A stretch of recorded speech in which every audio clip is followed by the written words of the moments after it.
friends, I'm Miss Karen at Adams Memorial Library here in Latrobe, Pennsylvania. Welcome to this month's Bake-A-Tale.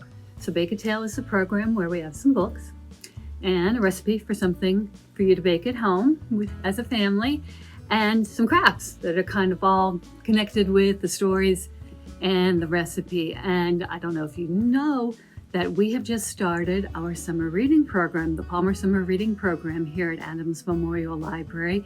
The summer reading theme this year is Unearth a Story. So if you've come into the library, you've seen all the dinosaurs everywhere, lots and lots of dinosaurs, because you can dig up dinosaur bones, you can unearth a story, you can bring a story out, you can bring a dinosaur out. So that's where the dinosaurs are coming from this summer. But for Bake-A-Tale, the dinosaurs are coming in stories. Some stories about dinosaurs, some artwork about dinosaurs, another one, and here is a little, let's see if I can get it on, little dinosaur finger puppet. And the recipe is for dinosaur pancakes. Now, not sure, I think these blueberry scales might roll away when I try to show you this, but here is a dinosaur pancake that you can make. And, I think you can have pancakes for dinner too, but you can always have pancakes for breakfast. Maybe that'd be a nice thing to make for your dad for Father's Day. Dinosaur pancakes are good anytime. So the regular pancakes, you can make them a little bit smaller like this. You can decorate with some fruit. I don't know if you can see the dinosaur's long neck here is a banana. It's got banana feet, banana tail, some strawberry spikes, some spots that are little mini chocolate chips, mini chocolate chip eye, and strawberry mouth. And here are some plants for our dinosaur to eat. So the dinosaur will have some plants to eat, and then you can eat the dinosaur. So to do this recipe, the recipe is called Dinosaur Mini Pancakes. And I don't know, maybe you'll be able to see a little bit better on here. But here's what it'll kind of look like. And the recipe actually calls for using a banana, a pancake maker. So if you have a pancake maker, you're golden. You can use that. But if you don't have a pancake maker, you can do like I did and just cook the pancakes in a skillet. So I used, to make them a little bit smaller, I used the recipe. I have my note here that said I used about 2 to 3 tablespoons of batter each time to make the pancakes, so they would be a little bit smaller, so I'd have room to put the dinosaur spikes and tail and head, neck, all that good stuff. Chocolate chips, extra chocolate chips for the ground that the dinosaur would be walking on. So it's up to you. If you want to make the pancake bigger, you make a big dinosaur, that's fine too. You can do it however you would like. And for each pancake, when it comes out of the oven, out of your pancake maker or off the skillet, then you can decorate your dinosaur and then get ready to eat your dinosaur pancake. And this, as all of our Bake-A-Tale ones, it's more fun to bake, to cook with a friend. So probably do need an adult to help with the skillet. But, I started making pancakes when I was very young, so it's a good thing to do. The way my mother taught me to make pancakes was when it starts to get kind of bubbly, then you can gently take your spatula underneath, see if it's getting brown, and then when it's getting brown enough underneath, you get to flip it over. Now, I can't do fancy flipping. I just flip it over a little bit, but you just cook your pancake on both sides, and then you get to decorate and then eat it. So that's how the recipe goes, dinosaur pancakes. So the dinosaur stories are, we don't eat our classmates. Very important. This is by Ryan T. Higgins. He did the words and the pictures.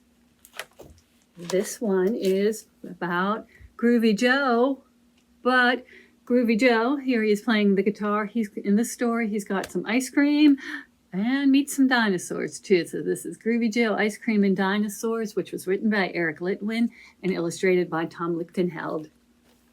And then this story is by Mo Willems, and it's called Edwina, the dinosaur who didn't know she was extinct. it happens. So, most of the dinosaurs are extinct. They're not around anymore. But Edwina, and in this story, Penelope Rex, she's going to school.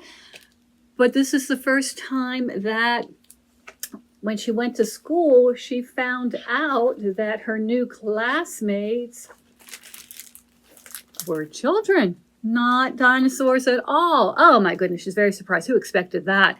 Well, that's when she learns a very important lesson, is that we don't eat our classmates. No matter how tasty they look. Nope, we do not eat our classmates. But Penelope could eat dinosaur pancakes. That would be acceptable. So even if you make the dinosaurs look like our friends, she could still eat those. In this story, Groovy Joe has some doggy ice cream. He loves his dog ice cream. But what's he going to do when some hungry dinosaurs come around? Well, he better make sure he's got lots and lots and lots of ice cream, because dinosaurs might really love to eat. They love ice cream. Again, maybe they're going to love pancakes too. And in this last story, I think this one's a really good one for Bake-A-Tale, because Edwina is a lovely dinosaur. She helps everybody, and she also makes chocolate chip cookies. So Edwina is a baker too.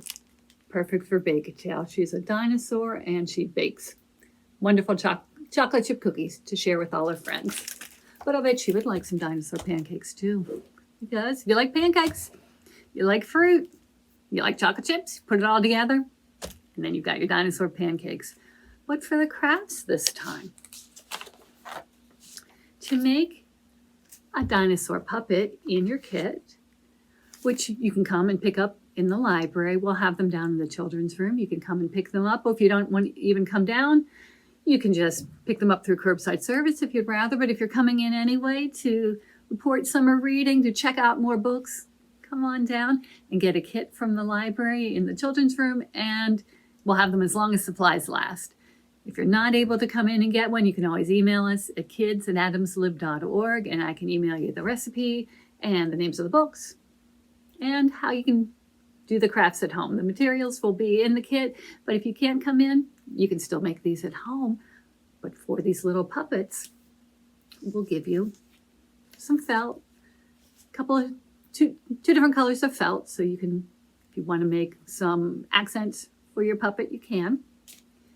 But there will be a little template that's like this, so you can decide what kind of puppet you would like to make. You want to make a T-Rex, you want to make a Stegosaurus, or if you want to make the kind that I did. So what you'll do is, let's see, do I have my piece? Well, what I did was cut out the smallest one. And then, oh, here it is, right in front of me. There it is. So I cut this out, and then I put it on the felt, and then traced around it. And the pieces in your kit will be a little bit bigger than this, but if you want to, you can try folding it in half and putting this on, tracing it. As I said, the ones in the kit will be a little bit bigger, so you'll be able to fit them on. But if you double it up like this, then you can trace it and just cut it out once, and then you'll have two, because you need two sides for the puppet. If you don't want to do it that way, you can just trace and cut this out twice. So I used a black pen to cut this out, or to trace it so I could see it. So whatever you have at home that you can trace around it. If you're a really good cutter, you can just hold it and cut around. I'm not that good a cutter, so I have to trace it first. But that's the first thing you'll do. You'll make two dinosaurs of your choice, front and back. And then if you want to decorate it, you can cut some other things out, spots, stripes, whatever you want to do. You want to have your dinosaur have a different head, you can glue on rather, different colored head if you'd like. There will be some tacky glue in that works well on material like this, on felt, in your kit. But the important part for this is that you don't glue it the whole way around, you glue it almost all the way around. So for this one, I glued around here, here, here, here, here, down to the tail, back up, but not in the center, because if you glue it all the way, then it's not going to work as a puppet. If you want to use it as a puppet like this, you'll leave a little bit unglued. But when you've got your two, you want to make sure that they're going to fit together nicely. If you put them backwards, then you'll have a dinosaur with two different heads. And, if you want to do that, that's fine too. But if you want to put them together like this, you'll match them up. You'll put one down, put the glue around, not quite all the way, most of the way, and then glue the second one on top. And then you'll just have to hold it down a little bit. You can decorate it, and there'll also be some little eyes, so you can glue on an eye too for your puppet, and that's how you can do your little dinosaur puppets. In the kit, there will also be some other templates that will look like these. So again, you can decide if you want to use the T-Rex or a Triceratops, whichever one you would like to do. You can cut that out, and you'll actually use them for both the other crafts. Now in the kit, there's going to be 2 pieces of white kinds of paper. One is a piece of cardstock. That's the one that's a little heavier, a little thicker, and one piece of drawing paper. And that's the one that's going to feel softer, more bendable. But that's the one you're going to want to use to make this one. This is called a sunset dinosaur picture. You see this, so the sky is supposed to look like when the sun's going down. And then your dinosaur would just be a silhouette against the setting sun. If you do this on the drawing paper, the softer one, if you have paint at home or ink, or if you want to do, if you have food coloring at home, you can put that in with some water and paint it on. Or you can do what I did if you have markers at home.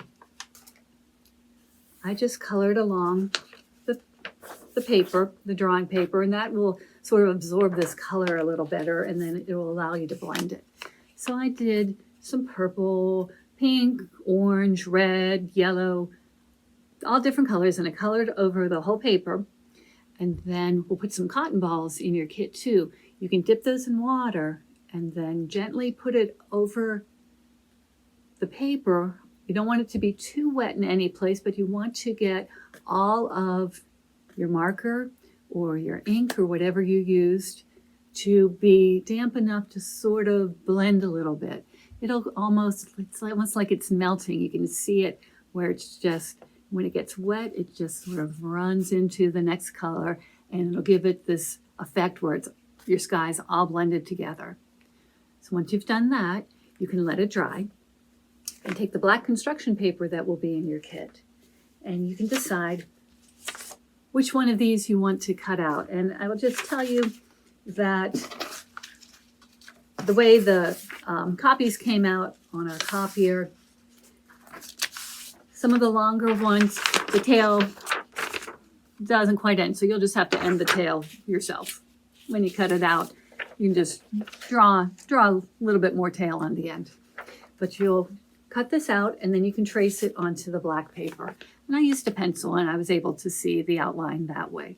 So you'll cut out your shape, your dinosaur silhouette, and then you can decide if you want to put some more things on, if you want to put a little road, if you want to put some mountains in the background, if you want to cut out a bird to put in the sky, if you want to put some leaves up, or leaves for your dinosaur to eat. It's up to you. So you can decorate this however you would like. And if you want to do it a different way, that's okay too. If you want to have the black paper and cut your dinosaur out of the colored paper, it is up to you, friends. This is your artwork. You can do it however you would like. The other piece I did on the cardstock. That one's the heavier paper. So I cut another shape out.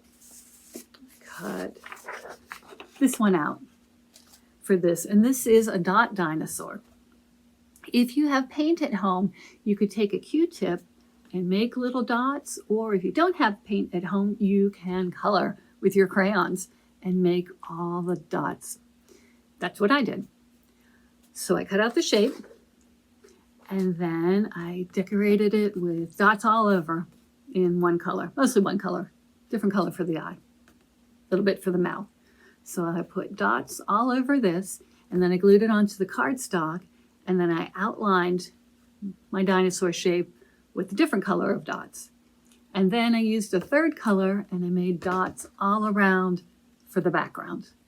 So if you would like to do your dot art, you can do it like this. If you want to make bigger polka dots, you can do that. Again, you can decorate however you would like. If you just want to color 3 different colors, you can do that.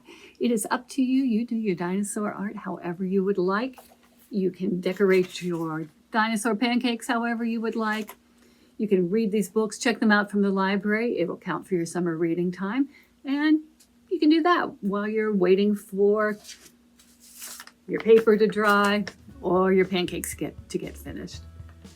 So as I said, we'll have these kits in the children's room. We'll have them as long as supplies last. So come in and get yours whenever you can. And thank you very much for watching, friends. Happy baking, happy reading, happy crafting. Happy summer to you, and I'll see you next time, friends. Thank you very much. Bye.